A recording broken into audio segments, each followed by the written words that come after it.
বেরোবার সময় বললাম আগে আমার মামার বাড়ি থেকে ঘুরে তারপর না হয় অনিমেষের মামার বাড়িতে যাব। তোরা কেউ আমার কথা শুনলিই না। তোদেরকে তো সেই কবে থেকেই বলছি গোলাইতলাতে আমার এক দূর সম্পর্কের মামার বাগান বাড়ি আছে। যদিও ওই বাড়িতে কেউ থাকে না, কিন্তু মামা বলেছে বাড়িটা অনেক সুন্দর। যাই বলিস অনিমেষ, জায়গাটি কিন্তু আমার কাছে বেশ লেগেছে। এখানে বেশ কিছুদিন থেকে যাই, কি বল? এখন তো আর কলেজের কোনো ঝামেলাও নেই। এই শোন, সেই তখন থেকে আড্ডা আড্ডা সন্ধ্যা হয়ে গেল, আশেপাশে তো কোনো চায়ের দোকানও দেখছি না। অনিমেষ, আমাদের তো এখানে নিয়ে আসলি, এভাবে কি না খাইয়ে রাখবি নাকি? কিছু খাওয়াবি তো নাকি? পেটের মধ্যে তো ছুঁচো দৌড়াচ্ছে এবার। আরে সেটা তো আমিও ভাবছি সেই তখন থেকে। মনে হয় সামনে কোনো চায়ের দোকান পাওয়া যাবে, আশেপাশে তো বাড়ি আছে। এই গ্রামটা কিন্তু ছায়ানিবিড় কবিতার মতো সুন্দর। পরশুদিন ক্যাম্পাসে গ্রুপে স্টাডিতে যে কবিতা নিয়ে থিসিস করলাম, মনে আছে? আমার কাছে তো মনে হচ্ছে সেরকমই সুন্দর গ্রামটা। শোন, এবার বইয়ের কথা বাদ দে, যেখানে এসেছিস সেই জায়গাটা উপভোগ কর। তুই তো বই পেলে সব ভুলে যাস, এজন্যই তো তোকে এখানে নিয়ে এসেছি। বইয়ের বাইরেও যে একটা দুনিয়া আছে সেটাই তোকে দেখাতে নিয়ে এসেছি। তোরা পড়েছিস পড়াশোনা নিয়ে, আমি ভাবছি বাগান বাড়িটা আর কত দূর হতে পারে। আরে দেখ, একটা চায়ের দোকান পেয়ে গেছি। চল চল চল, গলাটা ভিজিয়ে নিই। তোমাকে একটু চিনলাম না, তোমরা কোথা থেকে এসেছো? আমরা শহর থেকে এসেছি। আমার বাড়ি পাশের গ্রামেই কাকা। আমরা কলেজের ছুটিতে এখানকার বাগান বাড়িতে ঘুরতে এসেছি। আমাদের 3টা চা দিন তো। সে বলছো কি? ওই বাগান বাড়িটা, ওলাই টলার ওই বাগান বাড়িতে কেউ যায় না, ওই বাগান বাড়িতে কেউ থাকে না। তোমরা এখান থেকে চলে যাও বাবা, বাসতে চাইলে চলে যাও। কেন কাকা, ওই বাগান বাড়িতে কি এমন আছে আমরা যেতে পারবো না কেন? আমি অনেকদিন আগেই শুনেছি বাগান বাড়িটা বেশ সুন্দর। আসলে আমরা দিনেই বের হয়েছিলাম, কিন্তু এখন কোনো গাড়ি না পাওয়াতে রাত হয়ে গেল। ভাবছি আমরা বাগান বাড়িতে গিয়েই রাত কাটাবো। কাকা, আপনি কি আমাদের ভয় দেখাতে চাইছেন? তোমাকে ভালো ভালোই বলছি, তোমরা ওখানে যেও না, ওখানে গেলে আর ফিরতে পারবে না। এই তো ওরা, শোন, আমার তো মনে হয় চাওয়ালা কাকার কথা শোনা উচিত, আমাদের ওখানে না যাওয়াই ভালো। কি বলছিস? কি এত দূর এসে এসব বলছিস? যাবো না?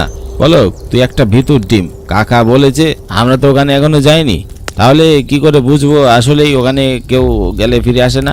এসব সেকেলে চিন্তা, এসব বাদ দে তো। এখন চল সবাই, এখানে দেরি করলে আরো বেশি রাত হয়ে যাবে। বাহ, আমার গ্রামের পাশে এত সুন্দর বাড়ি আছে আর আমি জানি না। অনিমেষ, তোকে অনেক ধন্যবাদ ভাই, বাড়িটা কিন্তু সত্যি অসাধারণ। দেখ, এখানে না আসলে বাড়িটার যে সৌন্দর্য এটা দেখতেই পেতাম না। পলকটা শুধু শুধু ভয় পাচ্ছিল। তোরা এভাবে এখানে দাঁড়িয়ে গল্প করবি নাকি বাড়ির ভিতরে যাবি? চারদিকে কি গুটগুটি অন্ধকার। এই শুনছিস, এখানে একটা চিৎকার শুনতে পেলাম। আমার কিন্তু সত্যি অনেক ভয় করছে। এখনো সময় আছে, চল এখান থেকে। পলক, ভয় পাচ্ছিস কেন? আমাদের কাছে তো টর্চ লাইট আছে।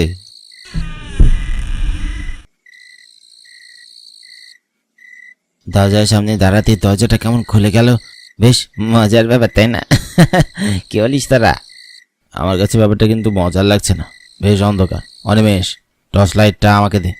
আমার কিন্তু এক মুহূর্তের জন্য এখানে থাকতে ইচ্ছা করছে না, দয়া করে এখান থেকে চল যা ভাই। কে কে কে ওখানে? সামনে আসুন। আমি কিন্তু আর কিছু নিতে পারছি না, আমার দম বন্ধ হয়েছে। তোরা আমাকে বাঁচা ভাই, এ নিশ্চয়ই কোনো ভূত হবে।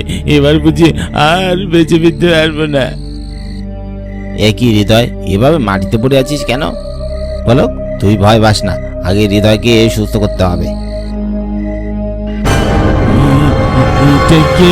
এত ভয়ঙ্কর কেন? ওরে বাবা রে, আমাকে আমাকে মেরো না।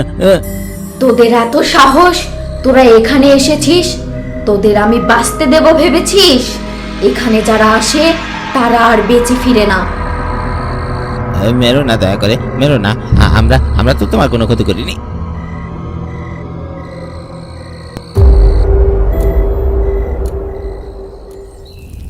মামু, গতকাল চিন্তা ছিল ওই বাগান বাড়িতে যাবে বলে এসেছি, কিন্তু আমি তাদের বারবার না করেছি। কি বলছিস কি তুই?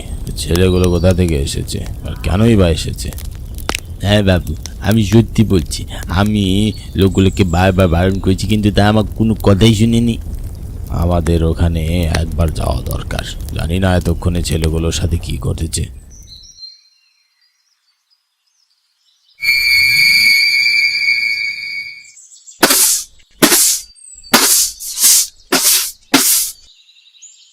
উঠোনটা বড্ড বেশি নোংরা হয়ে গেছে। আর কত কাজ করব? একা একা এত কাজ কি করা যায়? আর পারি না বাপু। কেন রে মা, তোকে তো শুধু উঠোনটাই ঝাড়ু দিতে বলেছি, এটুকুতেই এত বিরক্ত হলে চলবে? তোকে দিয়ে কোনো কাজই হয় না, মেয়ে মানুষ, এটুকু তো করতেই হবে। তোকে বিয়ে দিলে তখন কি করবি? মা তুমি তো অসুস্থ, আবার উঠতে গেলে কেন? আজ কি রান্না হবে মা? ঘরে যে কিছু নেই। এই অভাবে সংসার নিয়ে আর পারি না। ছেলেটা যে কবে একটা চাকরি জোগাড় করতে পারবে, তবে হয়তো আমাদের একটু অভাব ঘুচবে। বাড়ি থেকে আছেন? আমি ওলইতলা গ্রাম থেকে এসেছি। এটা কি হৃদয়ের বাড়ি? হ্যাঁ, এটা হৃদয়ের বাড়ি। আমি হৃদয়ের ছোট বোন হই। আপনাকে তো চিনতে পারলাম না। কে আপনি? কেন এখানে এসেছেন? আমি এসেছি একটা দুঃসংবাদ জানাতে। আপনাদের বাড়ির ছেলে ওলইতলার বাগান বাড়িতে বন্ধু নিয়ে বেড়াতে এসেছিল। জমিদার বাবু আমাকে পাঠিয়েছেন আপনাদের খবর পাঠাতে। আপনাদের বাড়ির ছেলে আর বেঁচে নেই। এ কি করে হলো? তুমি মনে হয় ভুল খবর নিয়ে এসেছো। আমার ছেলে তো কলেজে পড়ে, সে কেন ওলাইতলার বাগান বাড়িতে যাবে?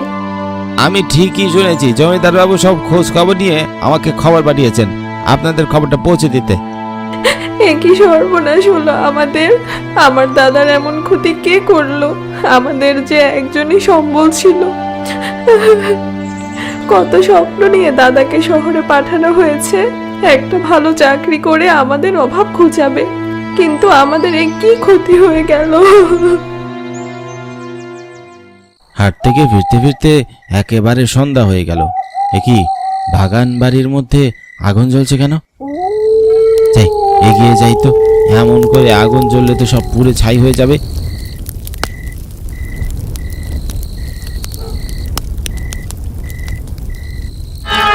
এ কি, আগুন তো নিভে গেল। এ কি ভূতের কাণ্ড শুরু হলো আমার সাথে? মনে হয় সন্ধ্যাবেলায় ভুল দেখেছি, কিন্তু এত বড় ভুল কি করে দেখলাম? এত বড় সাহস! তুই এই বাগান বাড়ির মধ্যে ঢুকেছিস? তোকে আমি আর বাঁচতে দেব না, তোকে মরতে হবে।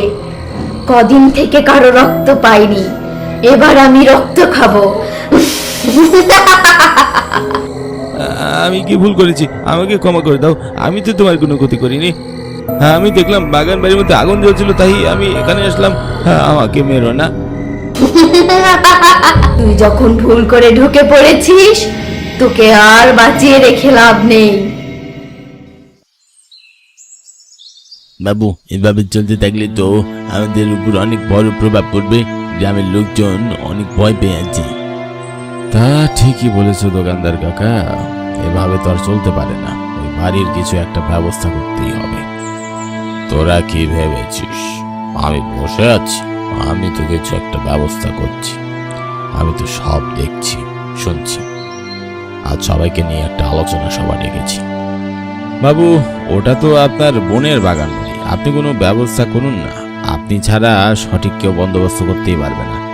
তা বাবু, বাগান বাড়িতে প্রবেশ করলেই সবাইকে মরতে হয় কেন? কি আছে ওই বাগান বাড়িতে? শোনো তাহলে, আজকে তোমাদের ওই বাগান বাড়ির সম্পর্কে একটা ঘটনা বলি।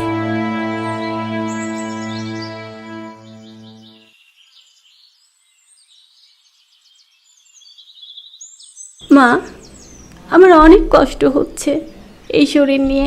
আর কত কাজ করা যায়? এভাবে তো আর আমি চলতে পারছি না। আমার কি খুব অসুস্থ লাগছে। মা, আমাকে বাবার বাড়ি পাঠিয়ে দিন। বাচ্চা হওয়ার পর আমি এখানে আসব। তা বাসা, তুমি যদি বাবার বাড়ি চলে যাও, আমার সংসারের কাজগুলা কে করবে? আমি কি তোমাকে বাবার বাড়ি থাকার জন্য ছেলের বউ করে নিয়ে এসেছি? আমরা কি ছেলে পেলের মা হইনি? আমার ছেলেকে পেটে নিয়ে সব কাজ করতে হয়েছে। আমার শাশুড়ি মা আমাকে দিয়ে সব করিয়েছেন। কই, আমার তো কোনো সমস্যা হয়নি।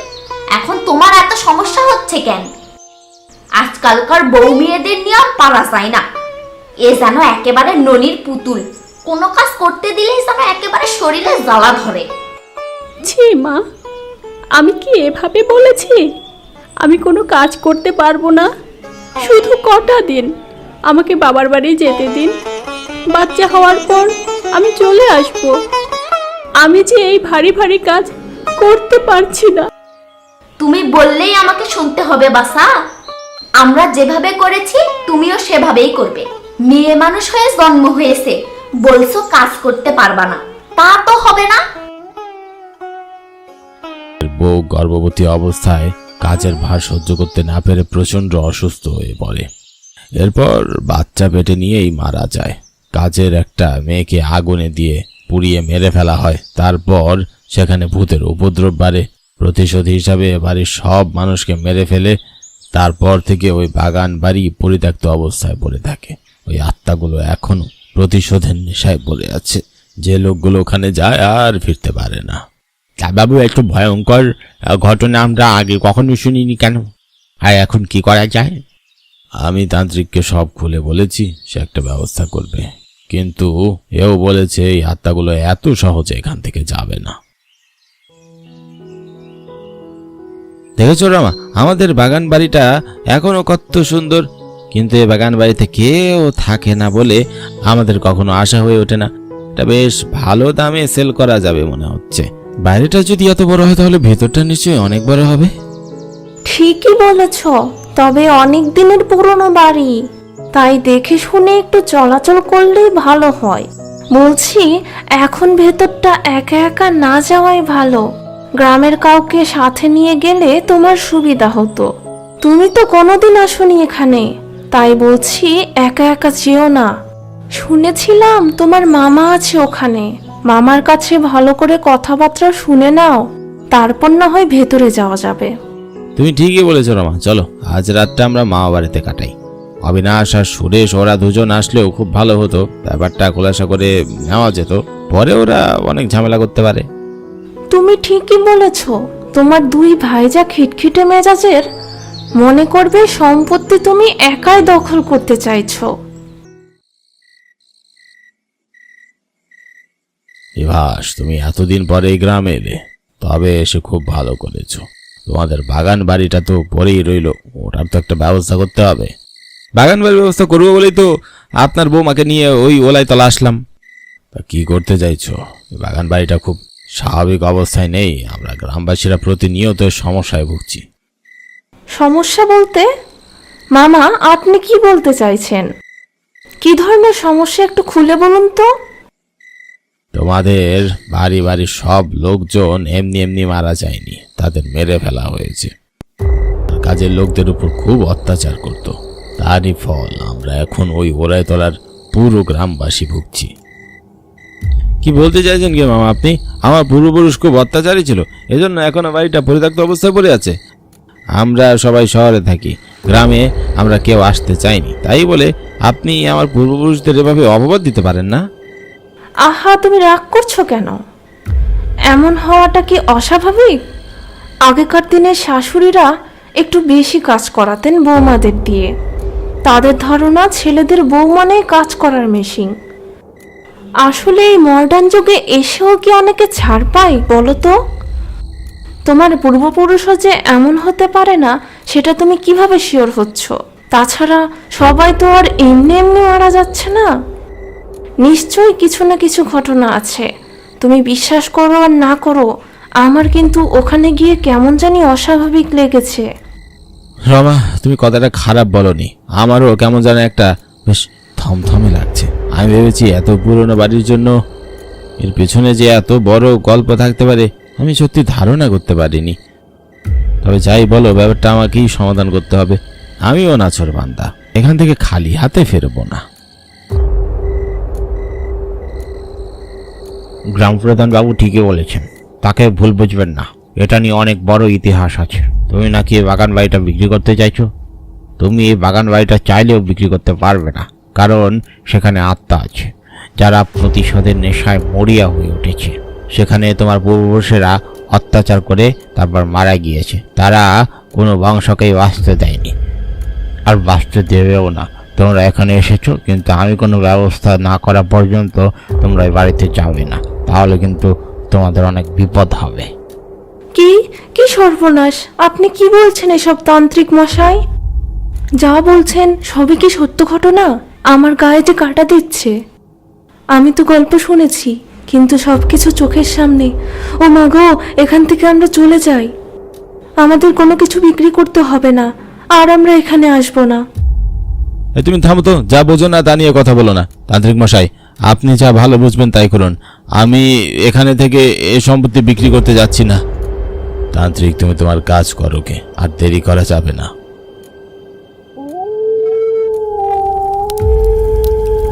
ওই তোরা আয়, আমার সামনে আয়। আজ তোদের আমার সামনে আসতেই হবে। আজ তোদের আমি ছাড়বো না।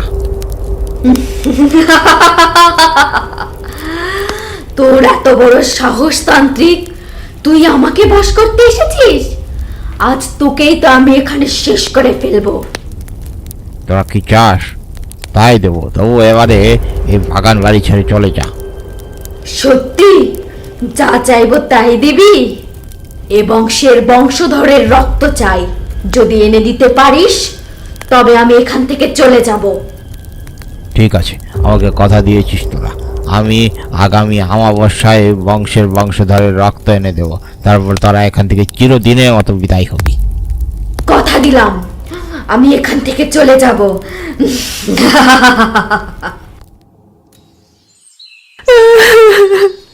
কত করে বললাম, আমার কথা শুনলে না। এখন হলো তো, এই যে ওলাই তোলার বাগান বাড়ির সামনে আমরা এসে পড়েছি। দেখতে পাচ্ছ, এখানে দাদা নেই। দাদা আমাদের ছেড়ে চির বিদায় নিয়েছে। মা, তুমি বোঝার চেষ্টা করো আর কেঁদো না। এখানে এলে আমরা আমাদের দাদাকে আর ফেরত পাবো না।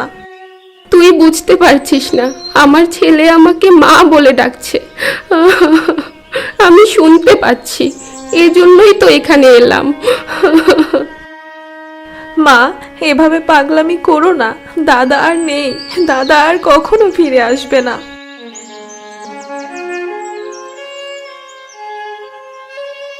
দেখি, আপনারা এখানে কি করছেন? আপনাদের তো সব বলেছি। আপনাদের ছেলে হৃদয় আর বেঁচে নেই। এই বাগান বাড়ির ভূত আপনাদের ছেলে সহ তার আরো 2 জন বন্ধুকে মেরে ফেলেছে। শুধু তারা 3 জন নয়, গ্রামের আরো কয়েকজন লোককে মেরে ফেলেছে। খুব খারাপ অবস্থার মধ্যে দিয়ে পার করছে গ্রামবাসীরা। এর মধ্যে আপনারা এসে জুড়েছেন। এখান থেকে চলে যান, নয়তো আপনাদের একই অবস্থা হবে। এখনো সন্দেহ হতে ঢের বাকি আছে। আপনারা তার আগেই এখান থেকে চলে যান। শুনলে তো মা, শুনলে তো? এখানে আমাদের আর দেরি করা ঠিক হবে না।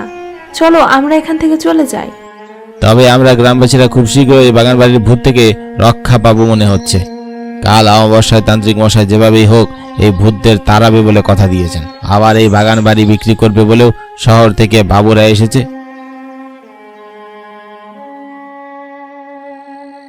আপনার যেভাবে বলেছি সব মনে আছে তো? বিভা শুধু আমার সাথে আসবে, আর বাকিরা সবাই একটু দূরে থাকবে। আমার খুব ভয় করছে। তুমি কিন্তু মন্ত্র পড়া থামবে না। তোমাকে যেভাবে বলা হয়েছে সেভাবেই করবে, দয়া করে। বিভাস, তোমাকে আবার মনে করিয়ে দেই, তুমি মাটিতে শুয়ে থাকবে। তোমার শরীরের উপর দিয়ে লাল রং ছড়ানো থাকবে। আত্মাটা যখন আসবে ভাববে তুমি মারা পড়ে আছো।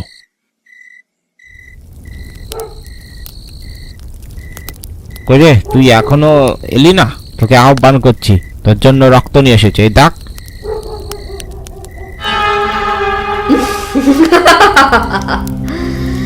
তান্ত্রিক, তুই যে আমার কথা রাখবি সে আমি সত্যিই ভাবিনি। আজ আমি আমার প্রতিশোধ পূরণ করব। তুই একা কেন? আর বাকি আত্মাগুলো কোথায়? আমি রে আমি, আমাকে শুধু আগুন দিয়ে পুড়িয়ে মেরেছে। এই জন্য আমি কাউকে বাঁচতে দিব না। আমার গণনাতে যা দেখছি সেটা কি আমার ভুল ছিল? এখানে আর কেউ নেই, শুধু আমাকে জীবন্ত পুড়িয়ে মেরেছে বলে আমার আত্মা এখনো শান্তি পায়নি। তবে আজ পাবে। দে আমাকে রক্ত দে। এই যে হাড়িতে তোর জন্য রক্ত রেখেছি, ওই দেখ, দেবাসকে মেরে ওই হাড়িতে রক্ত নিয়ে রেখেছি। তবে আর দেরি কেন, আমাকে দিয়ে দে। এই হাড়ির মধ্যে তোকে এসে রক্ত খেয়ে চলে যেতে হবে। পরে তুই ছল করতে পারিস, তোকে বিশ্বাস নেই।